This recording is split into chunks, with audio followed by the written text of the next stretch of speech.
Back here at Mount Panorama. Field being settled at the moment now for round 11 of the Australian Sports Sedan Championship at Mount Panorama. Fantastic looking field, Gary, and you've got the top 10. Sure is, Michael, and some hot cars in this. And the number 1 man on the grid is Des Wall. Yep. I'll do it again. Back here at Mount Panorama Bathurst, Sports Sedans on the track now for round 11 of the Australian Sports Sedan Championship. Gary has the top 10. Some mean machines here. On pole position, Des Wall, car 48 Toyota Supra, qualified 2:15.84. Alongside him on the front row, Keith Carling in the Nissan 300 ZX. Second row, Kerry Bailey at Toyota Supra, Brian Smith, the Alfetta GTV. Position 5, Bob Tyndall in the Commodore, Bob Jolly also in a Commodore. Kevin Heffernan, Commodore VL. Tirana driven by Stephen Lichtenberger. Russell Stenhouse in 9th position, and a Tirana A9X in the top 10, rounded out by Hugh Harrison and Alpha GTV 6, and they're away. And they get away smartly. Wall, I thought, was a little slow to start on the inside as they come up to the first turn. Thundering Sports Sedans make the left-hander. All getting through there. Looks like our pole man has pulled off on the grass as he went through, and the rest of the booming V8s head up the mountain for the first time. Brian Smith, I think, led them up the mountain straight for the first time. Mike, there he is, the Alfetta GTV. Well, it's not much alpha in this thing. Chev's 6-litre V8, 600 horsepower. Coming up the outside's Keith Carling in this superb machine built by Phil Royal, the V6 twin-turbo car. Keith's persisted with this car, a tremendous development exercise. Hasn't had a lot of reliability as he's been developing the car, and the real battle for the championship is between these two, Kerry Bailey and Brian Smith. Field streams through now. 1 in 6 climb up through VP Cutting on the first lap of this 5-lap round 11 of the Australian Sports Sedan Championship. I tell you what, the crowd on the hill will hear this mob coming. Charge of the light brigade. These cars super lightweight, most of them running 6-litre Chev engines, by far the easiest thing to adapt. But look at this fabulous car, Nissan 300 ZX, Keith Carling, great campaigner of quite complicated machinery. He certainly persisted with this car, and a fair bit of enthusiasm from the Nissan factory themselves. When he was building it, they gave him a chance to measure the shell of the 300 ZX before it was even released onto the market. And has it got some power? 650 horsepower with adjustable boost levels up to 900 brake horsepower, which is pretty awesome when you're trying to punch that through 10 inches of rubber on the back. And this is where the Nissan really give it its head. Conrod Straight. As the thundering V8s, the Alpha leading Kerry Bailey's Toyota Supra, if you can call it that. 160 mile an hour down Conrod. Keith Carling opening up 100 metres on these two on this first lap around. Yeah, Carling appears to be doing it pretty easy. This is where the race is for second at the moment. They've cleared out from the next group by a long way. The rest of them still straggling off the mountain as they come in for the completion of the first lap. Keith Carling with that gap out to probably about 8 or 9 car lengths. Bailey making a move here on the outside. Just can't effect a pass before the end of the straight. It's been a tough battle for the Sports Sedan boys. Got their Sports Sedan Championship back a couple of years ago. They've been travelling around the country. Superb machines, and the level of craftsmanship and the pride of workmanship in these cars is quite superb. As it's the big drag race up the hill now. Quite different aerodynamic shapes. The Supra with the big wedge-shaped front. They've both got massive rear wings on them, trying to hold these cars onto the ground. I bet they become a little light as they crest that hill. Is Bailey working to the outside in the number 28 and will get the light at the turn. So he moves to second now behind Carling as they head up to VP. Pull the flaps up, the damn things would take off. Carling out to 3.2 seconds in the lead. Brian Smith may have a bit of a problem here. He's dropped back from Bailey quite substantially. Brian had a pretty fraught practice session and quite a surprising mechanical failure on Conrod Straight. Pulled the car from 4th to 5th gear and broke both the rear axles. Just a demonstration of how much power these things are putting out. Although the times are quite disappointing. Des Wall qualified with a 2:15.8, and the times even the little BMW M3s have been doing in qualifying undercut that by a few tenths. It gives you some idea of just how quick the current Group A cars are. A good point that, Mark. Longhurst is quick, of course, over the top of the mountain as well. These guys are basically feathering the throttle. They're quick in a straight line. It's Keith Carling. No, this is the biggest straight line of them all. Yeah, I know Keith a couple of years ago actually missed out on the Sports Sedan race here last year, but he was talking about perhaps lowering the outright lap record of 2 minutes 9.7 by Neil Allen in a Formula 5000 here many years ago, and these cars haven't come anywhere near that time. So I guess they'd be a little bit disappointed with their overall lap times, but it doesn't degrade from the spectacular form of these cars. They really are a delight to watch. So you get someone like Keith Carling who comes up with the technology, puts it into this car. Look at the gap he has over Kerry Bailey. Smith is your third place driver. It's Bob Tyndall, I think. Yeah. And then after that, it's daylight. Bob Jolly. A reliable Commodore has been running for a number of years, but they are getting spaced out now. And this is where the real power advantage of the Nissan is coming into play. Not a car well suited to the tight, twisty circuits we normally find in Australia, where he suffers from quite substantial turbo lag as opposed to normally aspirated engine. But up here, this is turbo country. Enormous amount of torque. The air's thinner at this altitude, so the turbo works better. Everything's suited to this car. And Carling's making the most of it. I noticed that yesterday when I was pedalling to the top of Mount Panorama. It is rather rarefied. Doing a good job, Keith Carling, keeping it on the road, the concentration needed to point this thing in a straight line. He just eases off the throttle and gives it a jab again. Graham Smith, car number 61. It's about as aerodynamic as a telecom box. 2-litre turbo. Oh, let's have a listen to this Supra. It sounded a bit flat when it was coming over McPhillamy Park that time. I think it's off a pot or two. But look at this, Bob Tyndall's really closed in on Brian Smith. Brian Smith obviously has some sort of mechanical problem here. He certainly outpaced Tyndall most of the year, and Tyndall's right on his hammer, or Des Wall, I should say. In the Bob Tyndall Commodore. You have to be careful through here. The road is a little on the narrow side. You'll try and come down the inside. It's in fact the Supra, the team car to the Tyndall car. Same colour scheme. And that is another wild piece of machinery, something that's been around for a long time.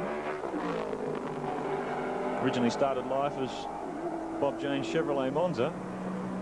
Completely reskinned as a Toyota Supra.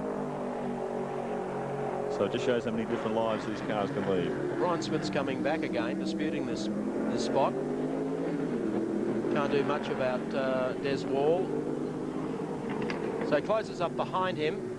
They exit Caltex Chase. Our race leader, Keith Carling, is already coming across the start-finishing line with 2 laps to go. Well, Keith's opened out enormously. It's more than the length of the pit straight over these two. Kerry Bailey in between this battle for 3rd and 4th. And there's Carling out in front and doing it easily. It's a wild-looking car.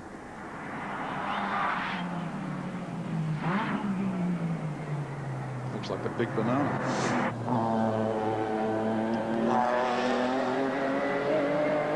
Feeds all that grunt into it, coming up the shelf. Not an easy car to drive. Aerodynamically, it's pretty trick, Mark. Yeah, he's got every got the aerodynamic splitter off the front of the spoiler, this massive rear wing, all adjustable, of course. The sports sedans are restricted to a 10-inch rear tyre, and when they're trying to put that amount of power through them, this rear wing really comes into play. They'd be pretty twitchy without it, wouldn't they? They sure would. The crowd love him on the top of the mountain as we take our chopper cam, Keith Carling, running across Skyline down towards the depot. Beautiful lines of the car. Godzilla's cousin. Carling first, Daylight second at the moment. In fact, Kerry Bailey second in the Toyota Supra. Battle going on between Des Wall, Brian Smith for 3rd place in the race.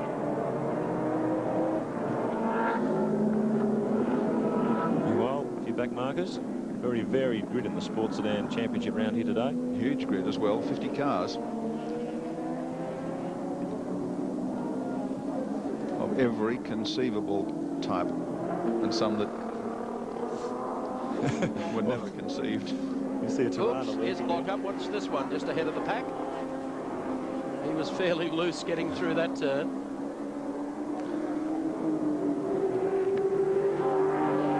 Carling coming beneath the Bridgestone Bridge. He'll take the 1 lap to go board this time around. round 11 of the Australian Sports Sedan Championship from Mount Panorama Bathurst. Carling has absolutely spread eagle the field.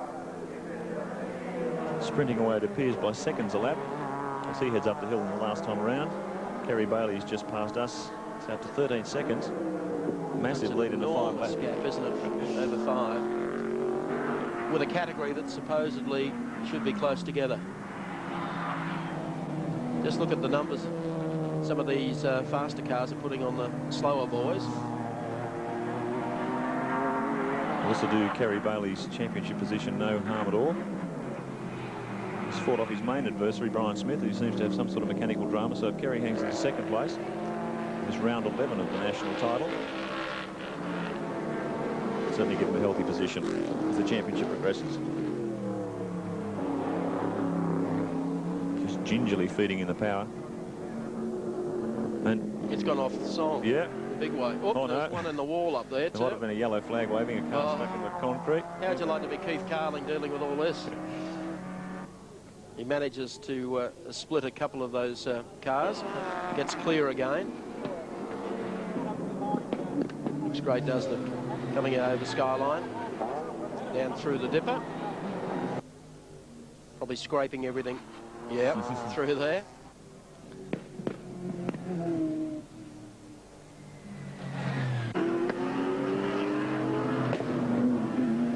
I think that gap may have opened even more, Mark. The exit to Forest Elbow. Keith Carling in no danger of losing this. Yes, you wouldn't want to touch a car with that speed difference on Conrod Straight. Let's have a look at the replay here. Des Wall, car number 47 it was, who got around, got a crunch. And the poor guy who backed off got one from behind as well. Paul Barrett, the Mazda RX-7. No longer is it aerodynamically sound. No. Pity, really. Keith Carling's got all the time in the world. Pick through these slower traffic. You know what? I think Keith Carling will be glad when this is over. Yes, it's an obstacle race for him now, isn't it? But it's almost over as he comes down to take the final left-hander. Murray's Corner lights it up for the checkered flag to win round 11 of the Australian Sports Sedan Championship held here at Mount Panorama. You'll find that Kerry Bailey is going to come in a comfortable second, but some distance behind the winner. And third place, still a scrap between Brian Smith and Des Wall. Won't be determined for a few seconds yet until they reach the checkered flag. It'll be car 48, Des Wall, in fact, in front there as they come round. So he's taken that third spot. Let's confirm those placings for you on our Caltex race score. The win going to Keith Carling, a great drive to him. Kerry Bailey finishing in second place, and Des Wall in car number 48 finishes in third.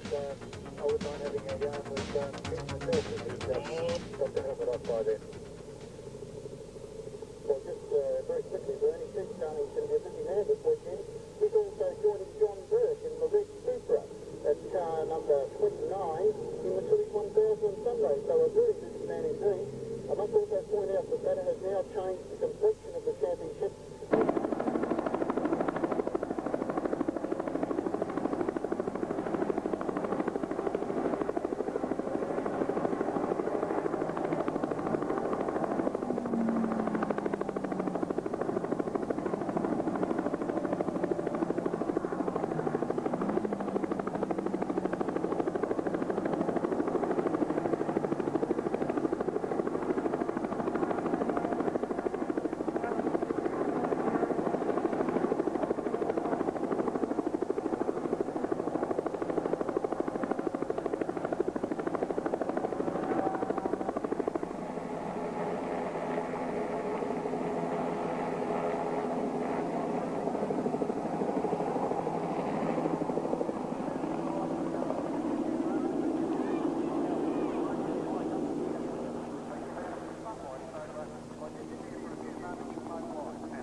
Then Kerry Bailey in the Super. Brian Smith out of position 4 and Bob Tyndall from 5.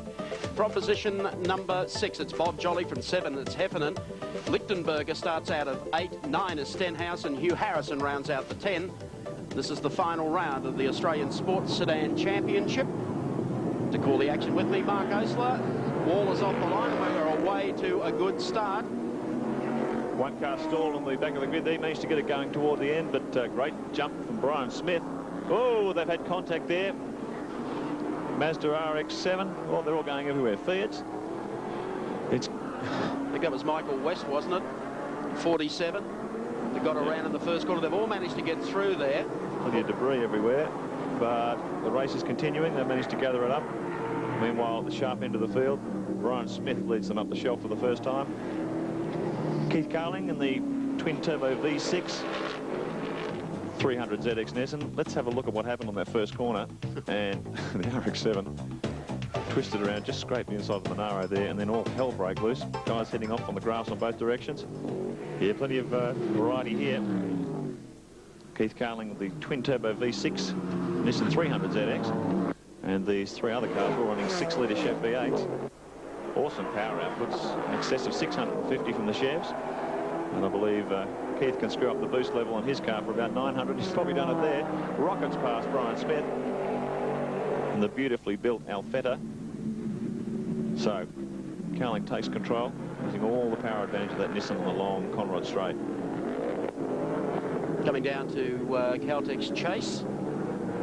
Carling through to take the lead. I don't think they're going to be able to mount a challenge. I don't think there's anyone in the front running 6 that can mount a challenge on Carling. That flag's in the shade. I wonder if that's a black flag. Who's that being held up to? Look more green than black. But we have a little challenge going on here for the lead. Now this is a real battle of technology here. Twin-turbo V6 power versus 6-litre Chev. Kerry Bailey's Supra. It sounded a bit rough when it came past us there. Tucking under the wing, or trying to tuck under the wing of the 300 ZX. Get some sort of tow along these extremely fast straights. I believe this yellow car here, the Nissan, has topped 300 kilometres an hour down Conrod yesterday. This gives you an idea of the ultimate potential of these cars. They haven't got four-wheel drive, but they've got massive wings which push them down onto the tarmac. They're restricted 10-inch wide tyres, and trying to get this sort of power through a 10-inch tyre is pretty difficult without these big wings. I'll tell you what, in the opening lap of the race, it didn't look like a combo that could lay a glove on Keith Carling. No, Kerry Bailey's come back at him. It's only a 5-lapper, but 5 laps around here's a pretty long and stressful race. And so Bailey goes deeper under brakes as they come down the side of the mountain. Really close on him now. The race within a race would seem to be over. Brian Smith, the only guy who could challenge Kerry Bailey here in second place for the Australian Sports Sedan Championship, has dropped well back. So Kerry Bailey in the box seat if he doesn't do anything silly. Now I'll see if Bailey can sit in behind Carling and get a tow down the straight. They are really wild looking.